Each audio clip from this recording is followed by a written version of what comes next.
எண்ணெய் எல்லாம் பிரிஞ்சிருக்கு பாருங்க. இந்த அளவுக்கு நல்லா வந்தால் சரியா இருக்கும். இப்படி எண்ணெய் பிரிஞ்சு வந்தாதான் குழம்பு நல்லா அந்த இதுக்கு வெந்து கரெக்டா இருக்கு அப்படின்ற அர்த்தம். அதுக்குதான் அந்த மூடி 2 நிமிஷம் விடுறது. இந்த நேரம் நீங்க டேஸ்ட் பார்த்துக்கோங்க எப்பயுமே. இப்போ நம்ம ஆம்லெட் போட்டு வச்சிருந்தோம் பார்த்தீங்களா, பாதி வெந்து அந்த ஆஃப் ஆயில் மாதிரி, அதை இதில் சேர்த்துக்கலாம் இந்த நேரத்துக்கு.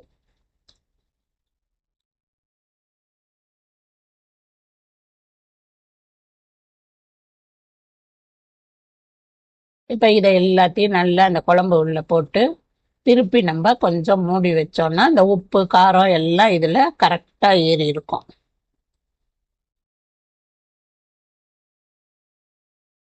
இப்போ நல்லா ஒரு 2 நிமிஷம் மூடி வச்சுடுவோம். இப்போ திறந்து பாருங்க, நல்லா இருக்கும். இப்படி கொதிச்சு எல்லாமே அந்த எண்ணெய் எல்லாம்